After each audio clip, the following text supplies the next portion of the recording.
Welcome to TalkAbout. I'm coming in really hot onto this episode because for all the other episodes, I might have put some more time in to the planning, the pre-planning and all that jazz. But today, I kind of just came in because I was a little less prepared this time around. Let me get you through the rigmarole first. Welcome to Talk About, the show where I, Alex Brown, talk about whatever it is I feel like talking about, whether it's the hottest gaming news or just any random thing that comes to mind. Beyond this intro and the outro, this is completely unscripted content, the idea being that there's less production behind it, meaning these can be more frequent than the video essays I do here, and that way, it's just more conversational. But the only way for this to be more of a conversation is with you. Check the link in the description right down below so that you can write in and be part of the next episode of Talk About. I record on Fridays and post on Saturdays, so if you want to contribute to the topic of the show, make sure you write in before that. And of course, if you have any suggestions or anything else you'd like to talk about, go ahead and leave it down there too, because I'll check that out and you can be a part of the show, and that's fun for all of us. And to make sure that even more like-minded player voices can be heard in these videos, be sure to engage with this video in the various ways that you can. Hit the subscribe button, bell button, like button, and share this video to everyone you know. And of course, just leave a nice comment to boost that algorithm and get this video out to more people. And that way we can all kind of grow as a community. And I'd appreciate that very much. And if you just can't get enough of me, you can find me over on Twitter at ABrownSpot and also on Threads at ABrownSpot because, Twitter is it's in an interesting place these days. We'll see how it goes, but you can find me pretty much anywhere, any social media platform. That's where I'm at ABrownSpot. But yeah, for now, I just want to talk about a lot of things. There's a lot of things we want to talk about. There is obviously the topic of the show today is going to be the best games of 2023 so far. But there's a lot of things that I would like to get to with that. And first and foremost, I would like to give you guys an update on the next video essay in case that's the sort of thing that you guys are here for and primarily are here for, which I understand is a lot of you. But yeah, so far, let me look at it. Let me pull up my script as you can see. So far, this is shaping up to be the longest script I've written for a video essay, which for some people that may excite you and for others that may terrify you a little bit. Hopefully it excites you more than terrifies you. But yeah, when I said that I'm going to give myself more time to cook up some better videos, some better video essays, I took that to heart and I have been cooking. So far, if you're familiar with the video essays, they've been broken up into sections. And so far, this section alone is about the it's about the length of half of a video essay. So it's a big one. It's going to be a big one. Hopefully I can get that out. Best case, the end of this month. Most probable case, August. Definitely by August. Before Starfield. How about that? I'll promise you right now. Before you're playing Starfield, you'll have a new video essay from me. The topic of the show, and the reason you clicked on this video, other than just my charming personality, is the thumbnail, which says 2023 so far. And it's just because, well, I don't know if you guys have noticed, but this year has been phenomenal. In these past, just these 6 months alone, it's just phenomenal. It's honestly the biggest year we've had, I think. I think it's the biggest year in games, period. Full stop. Is that controversial to say? I don't think so. Because let me look up a game release calendar. Jeez Louise, I thought I would find one. Game release calendar 2023. Let's take a look at the games that have released in 2023. We got shout out to GameInformer.com/2023, where you can get a full list of every game releasing this year that has release dates, that has released, and all of that. That's what I'm using to go through this. Let's just take a look, okay? Also, no one wrote in this episode, or the last episode for that matter, and I would appreciate it so much if you did. I would love that so much. Next episode is going to be about video game adaptations, so click the link below if you want to talk about some video game adaptations, whether you want them, hate them, or what do you like about them, you know? Let's just talk about it in the next episode. But today we're talking about 2023 and how it's the best year in gaming, period, full stop. But yes, let's just look at the first half of 2023 because that's all you need. If you just took the first 6 months of game releases and spread it out over the course of a year, that alone is a great year of video games. And that's only half of it. And the second half of the year is looking just as good, but we'll get to that later. You know, we're just going to look at what's already out and what we already know is guaranteed hits. Are the games that we already know hit. So if we look back at this game release calendar, shout out to Game Informer once again, you got games like freaking, okay, these games aren't really calling out to anyone. Persona 4 Golden came out on PlayStation 4 and Xbox consoles and Switch. That was a big deal. I remember people being excited about that. Monster Hunter Rise came out that month. Wow, I remember that. Or it came out for consoles that weren't Nintendo, at least. That was a big deal too because people loved that Monster Hunter. Forspoken happened, you know. That was a game people played. Some people liked it more than others. Most people didn't. But Hi-Fi Rush came out in January. Are you kidding me? Hi-Fi Rush was that first. It came out in the first month of the year.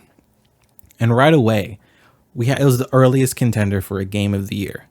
I don't know if you've played Hi-Fi Rush, but if you haven't, you need to because it's easily one of the best games of the year already. I mean, of course, it was the best game of the year when it came out because nothing else had really come out. You heard me go through the list. It's easily a top 10 game of the year, and that's saying something in a already crowded year of games. If you haven't played it, you need to. It's super cool, a lot of fun, and just a fresh breath of air because it's not like most other games. You just got to check it out. It has a beautiful art style. It has a very creative art style and just a lovable cast of characters. Yeah, Hi-Fi Rush, 10 out of 10 game. It was such a delight to have that game so early and come out of nowhere. No marketing, just a shadow drop. Like, it's a once-in-a-lifetime game, honestly. I don't know if, maybe not a once-in-a-lifetime, but it's a very rare game. I don't know if we'll ever get a game that hits the same way Hi-Fi Rush did ever again. It has some of the best boss fights I've experienced this year, and I've played Final Fantasy 16. Okay, well, I'd say that they have boss fights on par with each other because, I mean, come on, Final Fantasy 15 or 16. We'll get to that. We'll get to that when we get to June. But yeah, play Hi-Fi Rush. Then you had the Hitman World of Assassination, which is all of the Hitmans, modern day Hitmans bundled up. People love that. Good for you. I got to check it out sometime. I know I haven't, but I would like to. And then the next big hit that came out of January alone, Dead Space Remake, a game that I know I would love, a game I should play, but I haven't. Why? Because I was playing Hi-Fi Rush, I guess. I don't know why. Why didn't I get Dead Space? Oh, I remember. Because of EA Access with Game Pass, and I know that it's going to eventually hit Game Pass. And I was like, I could save the $70, you know? It'll hit Game Pass soon, and then I'll play it then. Hopefully before the end of the year. And if it doesn't, then I'll just buy it.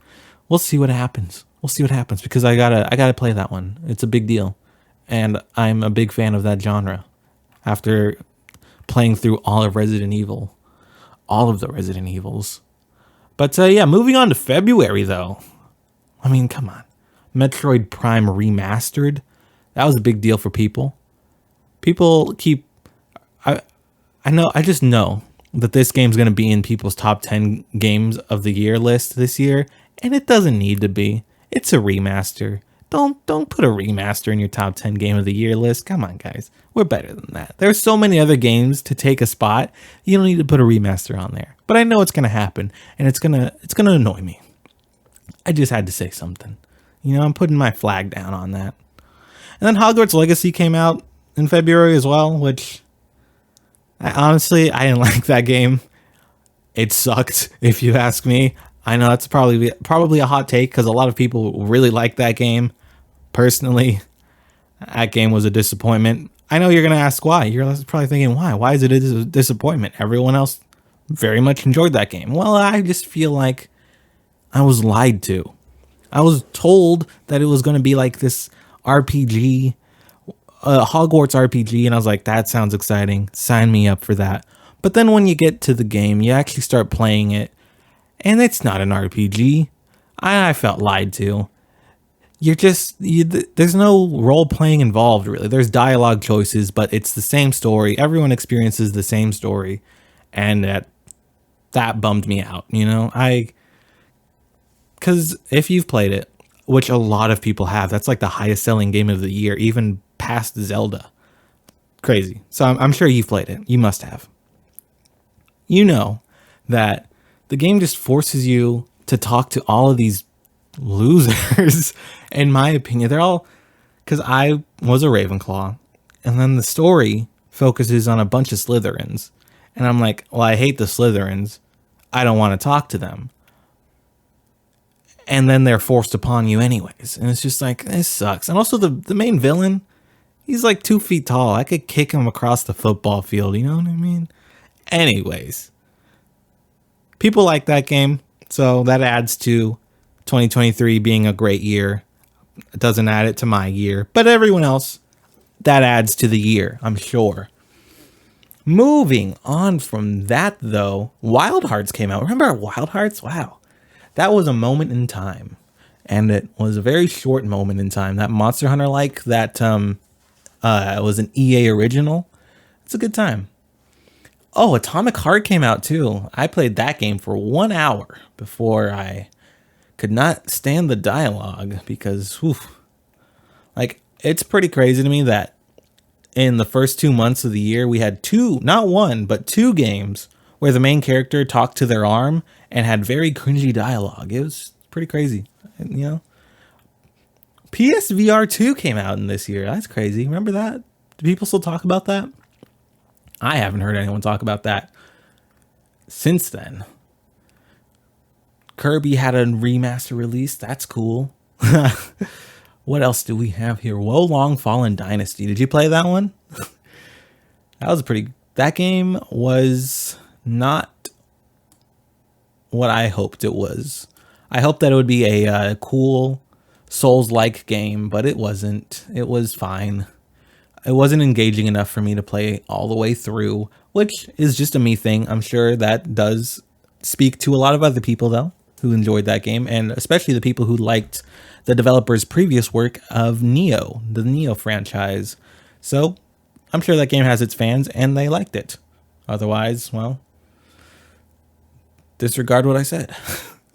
They also had Dead Cells, Return to Castlevania. People like that. 10 out of 10 on IGN, which is nice to see because people love Castlevania. Not me personally. I don't have any real affinity towards it, but I respect it for being a age-old franchise that needs to come back in a much similar way as Metal Gear, which is, and that's very exciting.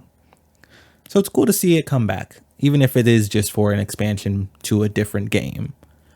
If anything, it's a good way to gauge interest in that franchise to bring it back in a full capacity, Bayonetta Origins, Cereza and the Lost Demon also came out, which I believe got a 10 out of 10 from GameSpot? IGN? One of them. It's a good game, apparently. People like it. I haven't played it, nor do I plan to, but it just goes to show how big this year is. And then we got the big one, the biggest one, the first big game of the year contender, other than Hi-Fi Rush, you might say, with Resident Evil 4 Remake, which, oddly enough, okay, this is gonna make me sound bad, but I haven't finished that game, which is really weird because Resident Evil 4 was like my 3rd favorite Resident Evil game. So I should play it, and I should love it, but I still have not finished. I found Ashley. I gotta do the rest of the game still, though, and I will. Eventually. once things quiet down. Like once I finish Final Fantasy 16 and Zelda, there's going to be a little bit of a dead period before Armored Core comes out, which, how crazy is that? How crazy is this year that we're getting Armored Core 6 this year? Are you kidding me? But that's not what we're talking about. That's all the way in August. We're still in April right now. April. Did I even mention that we walked into the March month? I don't know. But yeah, that was March before. Now we're in April. Back to April. Nothing came out in April. That's crazy. Oh, Minecraft Legends came out. That was a cool 15 minutes I spent in that game. That was neat. Horizon Forbidden West DLC. I also didn't finish that. I would like to someday. Someday maybe I will. Or not. Coffee Talk Episode 2, Hibiscus and Butterfly, came out that April as well, which is another game I would like to play, but with everything coming out, I haven't. Will I find the time to? Probably not, if I'm being completely honest with myself. That's just how it goes. But, hey, you never know. Maybe I will. We'll find out. I'll let you know. But beyond that, Dead Island 2 came out. People played it. Did they like it? I think so. Not that much. They didn't like it that much. But you know what they did like? What the people did like was Star Wars Jedi Survivor. What a great game. What a great game. I don't remember what I gave it. I don't know if I scored it. But that's like a 9 out of 10 game right there. Is it a 10 out of 10 game? No, I don't think it is. But it's a really good video game, and I feel like everyone's played it because, come on, it's Star Wars. You kidding me? Come on, you gotta play it. You gotta play the new Star Wars. But moving on to May, we're catching up here quick. May, we started off with the smash hit, the global hit, the home run slam dunk of Redfall. Obviously, I'm joking. That game sucks. And if it weren't for this game, Hogwarts Legacy would be my least favorite game of the year. But Redfall came out, and it's my least favorite game of the year. That's just how the cookie crumbles, you know?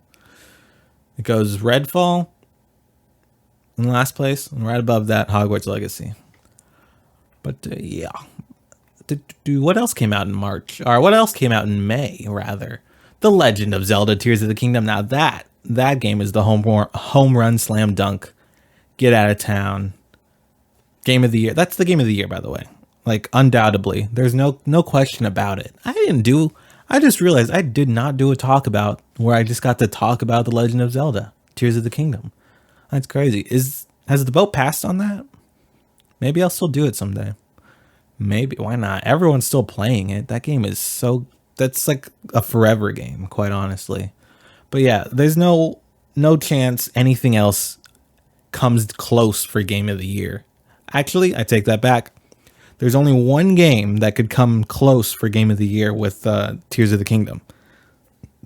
And that's Starfield, on the condition that it meets all of the expectations that it's setting for itself. Like, we've seen Starfield. We saw the deep dive. We were all very jazzed up by that. And the only way Starfield can contest Zelda for Game of the Year is if it delivers on that, on the promises that it's making, and if it works, you know? But if it comes out and it just doesn't work that way at all, then Zelda, home run, slam dunk, bet all of your money, bet your life savings that it's going to get Game of the Year. But if Starfield hits, I would not bet money on that, because that's going to be a real tough competition. But yeah, Tears of the Kingdom, Game of the Year, unless Starfield is. But yeah, what else came out in May? Was that it for May? It does appear to be. Then you got June. Oh my God, the May-June back-to-back, it's brutal on time management, because you had Redfall, but you can forget about Redfall. I don't even know why I mentioned it. No one's playing Redfall. You had Zelda in May, and then 2 even if let me take a step back, honestly. We could go back into April. Look at April. The end of April had Jedi Survivor. And then 2 weeks later, you got Zelda. And then 2 weeks after Zelda, maybe 3 weeks, math is hard, you got Diablo 4. Oh my God, Diablo 4. That is my obsession right now. I got a level 53 rogue going. Pretty cool, Pretty low level compared to other people, I'm sure. But, it's a great time. Oh, I skipped over another big smash hit. Street Fighter 6 came out June 2nd.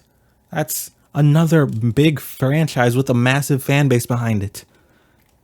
And then June, where is it? What? June 22nd, Final Fantasy 16, which leads us to our current date. That catches us up. July. Well, actually, let me talk about Final Fantasy 16 for a second before I just skip ahead. Also, let me talk about Street Fighter. Street Fighter, people love it. I'm not going to play it because I'm holding out for Mortal Kombat to get my fighting game fix in, because I'm not that into fighting games, but if I were to be, it would be Mortal Kombat. But where was I? Diablo 4, I already said that. And Final Fantasy 16, I've played a bunch more of it in this past week, and that 8.5 I gave it in my review in progress, it's gone up to a 9. I definitely think a 9 is probably where it's going to stay, regardless of what happens next in the story, because I still think that the whole cutscene thing, it's like there are tiers to their cutscenes. Like, you get the A tier cutscenes, which are the massive moments, the big impactful emotional story beats where everything is fully animated. Like, you see all of the emotions in the character faces and all that. That's your A tier. Then you have your B tier, where your character walks around and they talk, and that's a fine cutscene. And then you have your C tier cutscene, where the characters just stand there and move their mouth. That whole thing, that brings the game down for me, honestly, because it feels, the quality disparity just feels weird to the point where I have to dock it a whole point. But yeah, that's where we are with games in the first 6 months alone. I was so much. How much time did I just spend talking about that? 23 minutes. I'm looking at the time now. I'm sure it's cut down. Maybe it's 21 minutes to you. But still, that's an insane amount. I filled a whole episode just talking about the games that came out this year. This is the biggest year in games. Okay? And that's only the first half. I'm just going to do some rapid fire hits for the second half, because of course I have that showcase talk about episode that pretty much covers that. July is shockingly a very chill month. So if you have any games in your backlog you need to get to, now's the time, because the gates are about to open with Baldur's Gate 3 in August. I didn't even mean to do that, but it happened and it was cool. But that's on PC, and no one plays on PC. Who are we kidding? But let's just hit the big ones, okay? You got Armored Core 6, Fires of Rubicon. Are you kidding me? Also, on that, what are we doing, Jeff? I don't think Armored Core 6 is gonna have the juice to get Game of the Year. But what if it does, What if it gets Game of the Year? Isn't that like there's gotta be some sort of rule against that, right? Because last year we all saw Elden Ring get Game of the Year, deservedly so. And of course Miyazaki went up there and got the award, had a speech and all that, and of course the Bill Clinton kid was there, but forget about that. But the whole thing with that is that Joseph Ferris, the winner of the previous year of Game of the Year, the previous Game of the Year winner, presented it to him. So theoretically, Miyazaki is going to be on the stage presenting Game of the Year to the next person. What if Armored Core 6 won? Does he just hand it to himself? Like, how does that work? I don't think it's going to, so we're not going to have to find out. But what if it does? That'd be something. Honestly, I hope Armored Core 6 wins just so we can find out what Jeff does about that. I hope all the voters do that. I would like to see that, please. But yeah, Armored Core 6 in August. And then you only have about like a week or two to blast through that game before the biggest game, the second biggest game of the year, maybe the biggest game of the year. We don't know yet until we have it in our hands. It's probably the biggest game in terms of scope. Starfield. Oh my God. I could talk about Starfield forever. But instead, I'm just going to tell you to go watch the video where I did talk about Starfield for forever. But yeah, Lies of P is that month as well. Mortal Kombat 1. Oh my God. The fall season is brutal. Oh my God. Oh my God. I got to start saving now. Because back to back, you got Starfield, Lies of P, Mortal Kombat 1. What else do you have? There's other games. That's September. Then in October, you got Assassin's Creed Mirage, Alan Wake 2, Marvel's Spider-Man 2. And the same day, you also get a new Super Mario Brothers Wonder. Oh, and then 4 days after that, Metal Gear Solid Master Collection Volume 1, which of course gives me an excuse to play Metal Gear Solid again. So of course I'm going to get that. Are you kidding me? Come on. And then oddly enough, November is it's a very calm month outside of Super Mario RPG, which is weird. November is usually the biggest month of the year.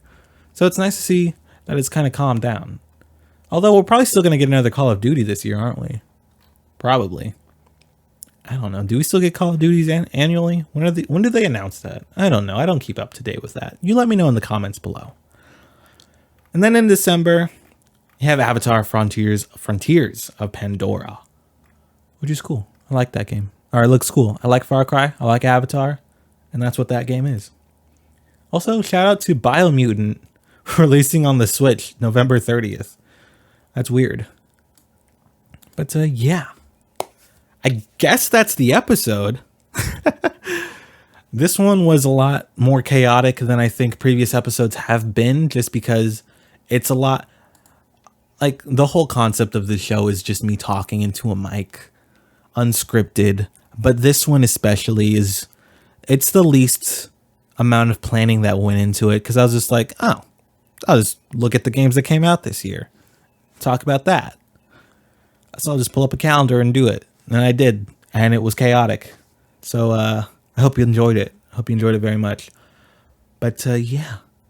What game are you looking forward to this year? What's your current game of the year right now?